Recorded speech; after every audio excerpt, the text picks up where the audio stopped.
Hi everyone, welcome to another video on machine learning and causal inference. I'm gonna put maybe 3 parts video on causal graph, backdoor and front door criterion, and also do calculus. So this is the part 1. In this part, I'm gonna talk about in this part or in this video, we're gonna talk about causal graph.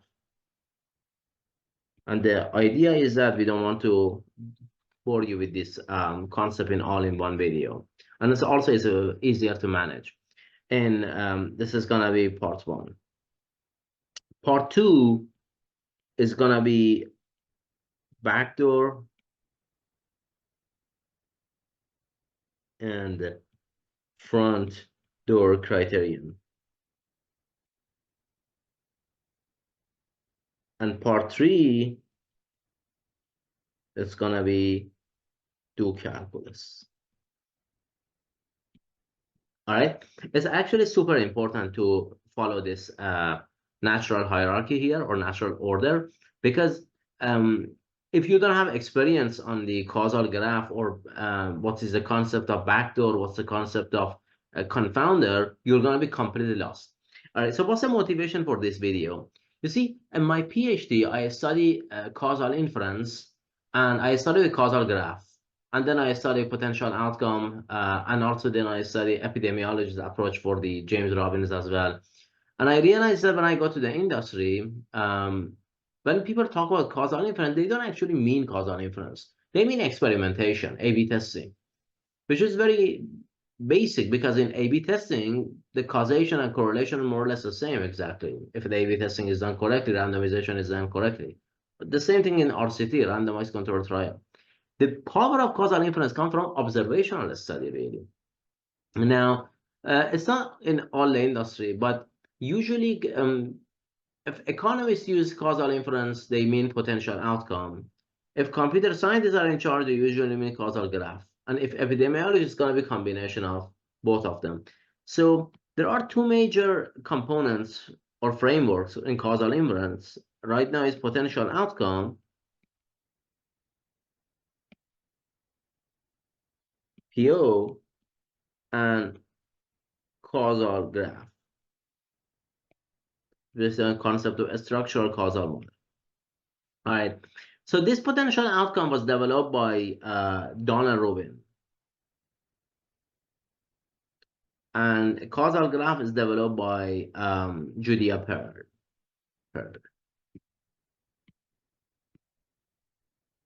Julia Perl also developed the introduced the idea of a Bayesian network. They are very close. They're not exactly the same, but Bayesian network and causal graph are very similar concepts. All right. Now, this video, we're going to focus on causal graph. In my opinion, it's vital to understand both of them, potential outcome and causal graph, because it gives you different perspective. It lets you look at the problem differently. And I always consider this one as my advantage over a lot of people in the industry, because they had one way to look at the problem. Economists look at that using potential outcome. Computer scientists look at that using causal graph. And this is not the right way to do that. You need to understand both of them. So I'm gonna post a subsequent videos on going on potential outcome and then relate them together. Guys, these two are exactly equivalent. You can get from one to the other. So there shouldn't be any fight or argument between them. Okay, which one I should use? You need to learn both of them and decide which one to use for depending on your problem. All right, let's start. So causal graph is actually based on the idea of a graph, or sometimes people say DAG, directed acyclic graph. All right, and so the idea here is that in a causal graph represent treatment, confounders, outcome, etc. as nodes of graph, and the causal relationship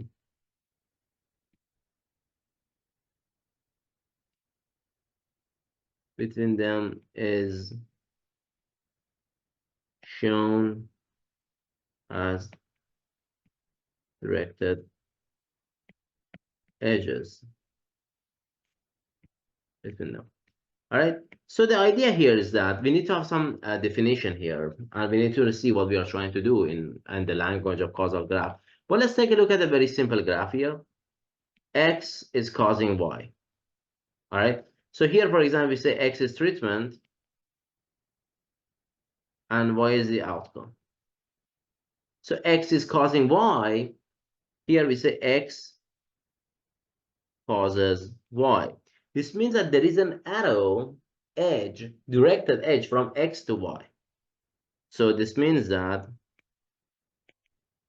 directed edge from X to Y. Or in a language of Bayesian network, we say that X is a parent of Y. Or Y is a child of X. So there is an arrow from X to Y. So therefore, Y is a child of X. All right, great. Now, so very simple to understand. The concept of confounder is like confound, right? Think of it like that. Confounder is a variable that impact or influence impacts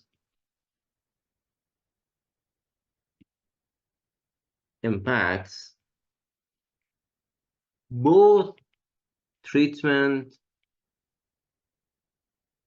and outcome. All right, let's give you an example here in the language of causal graph. So here we have a treatment. I usually show you with X. You can see it here as well.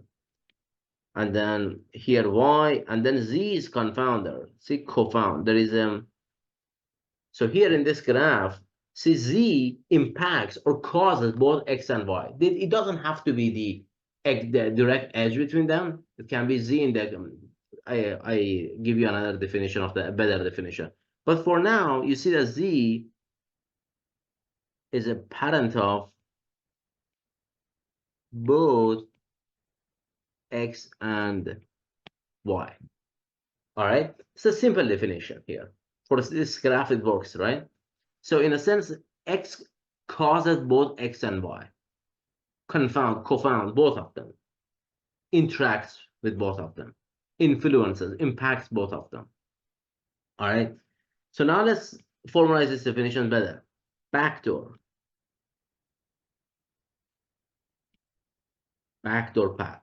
Because this is very important. Backdoor path means non-causal path.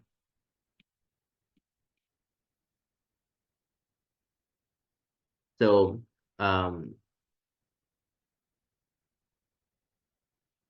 unwanted path, unwanted, undesired path from treatment to outcome. All right. So you can also say that the path that points to both treatment and outcome. Let's go over this example with each other. Let's see. So here, it's famous example that this is X, this is Y, and this is Z. This is the directed edge between them. So here, this is called a causal path. Directed path is a causal path. Directed path from X to Y. So directed path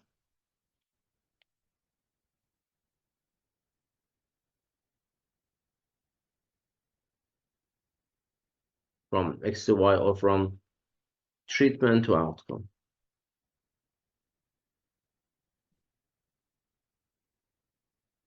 And now we have this path as well. This path is the non-causal path, or the backdoor path. This is a backdoor path. right? So you can see that the path it points here. Okay, the path points to both x and y. So the path is actually the path of x, z, and y. So it's not a path from directly from x to y, it's the backdoor actually. So the path points to both x and the y, to both treatment and also the outcome. All right. In the language of causal inference, what we are trying to do in causal inference,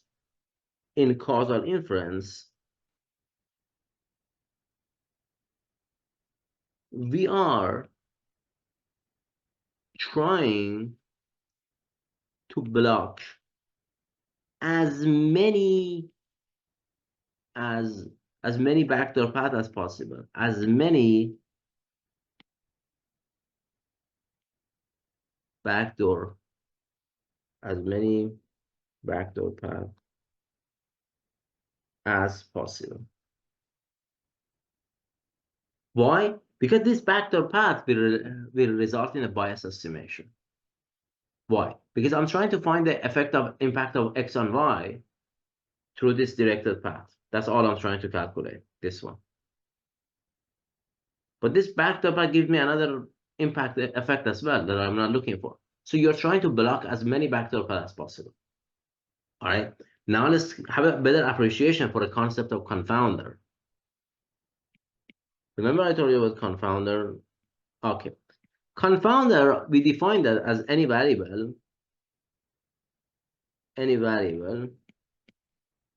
or quantity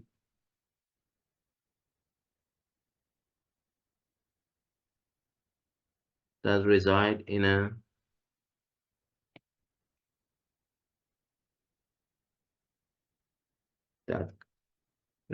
backdoor path, or can be conditioned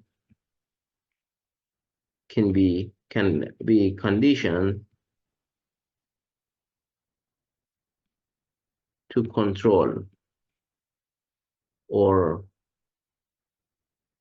can be conditioned to block the backdoor path. When I say condition, means control as well. This is much better definition. All right, so let's give an example here. So I have an x as a treatment, y as an outcome, I have z, I have w, and then I go here. All right, so here z is not really parent of y, or x, w is not really parent of x, but both z and w are backdoor path. Because if you condition on this, if you control for this, you block this path, the path of x, z, w, y, you block them. So in a sense, if you condition for z, the unwanted path is actually blocked. The same thing for w. So x, z, and w are backdoor or confounders.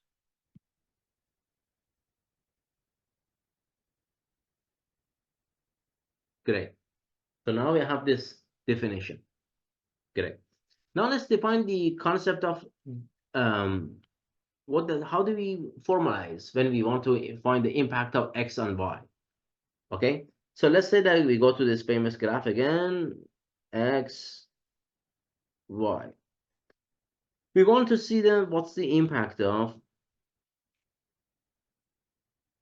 x and y. That's the question that we are trying to find. What's the causal impact of x and y in a causal inference? How do you say that? We show it in the language of graph. Great. How do you formalize that? Julia Pearl introduced this concept of do operator.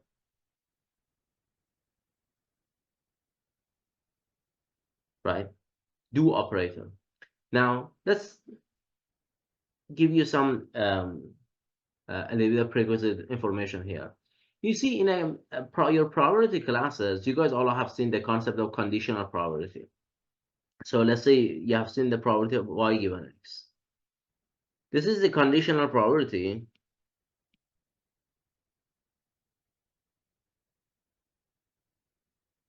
And it's what you're trying to estimate in your machine learning classes through the discriminative models, right? Classify, for example, probability of y given x. Y is your label and x are the features.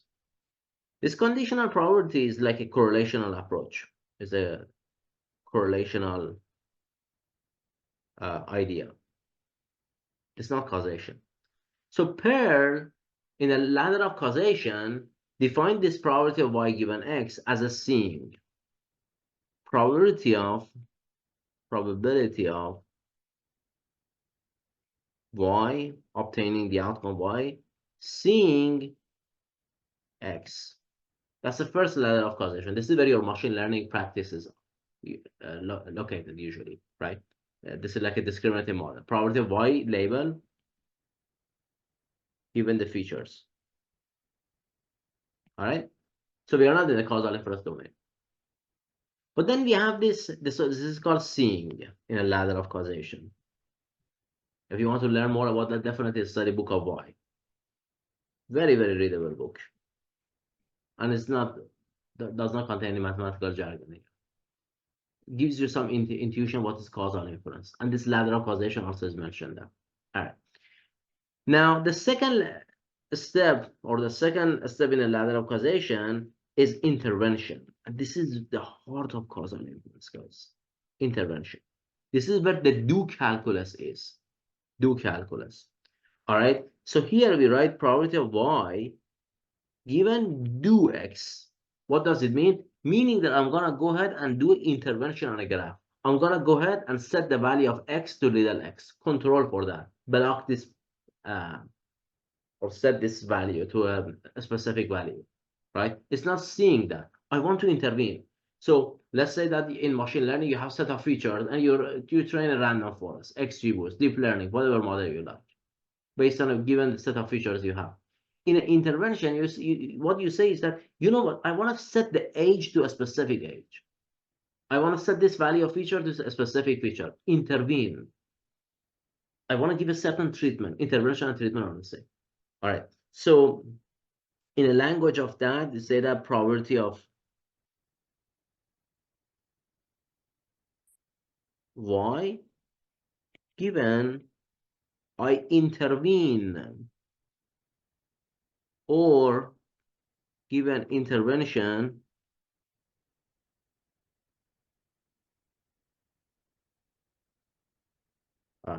given intervention, or I would write another one, treatment x. All right, given intervention. So the whole value of do calculus is that to start with a do operator and then do some sort of manipulation to get rid of the do and write it as a form of the normal observed probability, means x instead of 2x. That's the whole value of do calculus. The whole framework that Pearl in the do calculus created in 1995, in 2009, these various great papers that he wrote with his students, is just to start with this do calculus and then through a series of repetitive manipulation, get rid of the do operator and then get from do x to x. Because observed quantity, at the end, you want to get the answer here. So you have the answer based on observed quantity. All right, great. Now, I want to tell you a little bit about the graph and this concept of 2x because we need it for the next video. So what's going to happen if you make an intervention? Let's go to this graph again, x and y. So when you write probability of y given do x, which is what we are trying to calculate in almost causal graph, when you calculate want to find the impact of treatment on the outcome, you write it like this, y given do x in causal inference. This means that I want to make an intervention and set the x to little x here. What it means here is that I want to make an intervention on x. I don't want x to be impacted by z. You know, z is a parent of x, right? So z influences x. Whatever value z has will also dominate x as well. I don't want that. I want to set the x to a specific value, to a range of values. So this do x, it means that, so this is graph G, right? And in the modified graph, we call it gx bar. This is what Perl defined. X bar. X bar means that go ahead and remove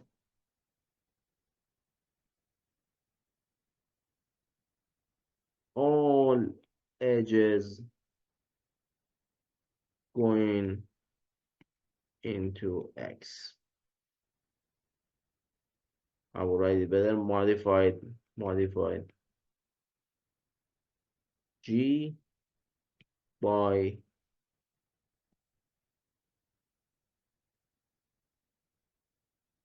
removing all edges going into X. All right. And when you write up, I will tell you one way to remember this stuff.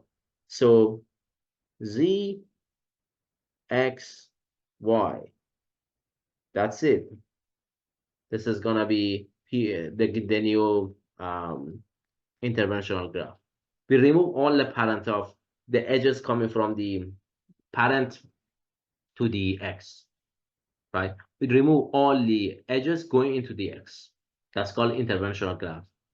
All right. So these two pair define that G X bar, if the G is the original graph, like this one, G X bar, as I defined, means that the modified graph that you remove all the edges going into the X.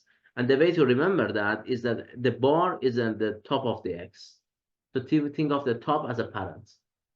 Remove all the edges coming from the parent of the X, right?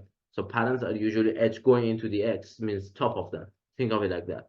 And there is a G X under, bar under instead of bar over, then it's gonna be modified graph G by removing all edges out of X. So think of this X, the bar under X to be like a child, right? So the edge is going from X to its kid, to its child, right? So here, for example, let me just give you the G X bar. It's gonna be Z, it's gonna be X, it's gonna be Y. This is gonna be this. You remove any edge that is going out of X. All right. So that's gonna be the G X. When the instead of bar, the X is gonna be the bar is gonna be the line is gonna be under X. All right. Great. So now we have the fundamental uh, ideas for the to go to the backdoor criterion and the front door criterion. What matters here is to understand the concept of do, to understand the probability concept, and to understand what we are trying to do in the language of causal graph or in the language of causal inference. We are trying to block as many backdoor as possible. That's all we are trying to do in the causal inference. You see the books are written about that. All they're trying to say is that, okay, what's the beauty of the randomized control trial or A/B testing? You're trying to, through the power of randomization, you're trying to actually make the cohorts to be the same and try to get rid of the concept of confounders. These confounders reside on a backdoor path. So all we are trying to do is trying to block as many backdoor paths as possible. All right, so that's it for this video. In the next video, I'm going to talk about the backdoor criterion and front door criterion and derive expression intuitively for you guys. And then in the part 3, I'm going to try to talk about the do calculus, which is a little bit more complicated, but I'm going to try to as simple as possible to make sure that everyone actually can follow. So like always, if you like this video, please like, subscribe to the channel, share it with your friends. And if you have any question, comment on this video, under this video, and I do my best to respond to your comments. Thank you so much, and see you all in the next video. Bye.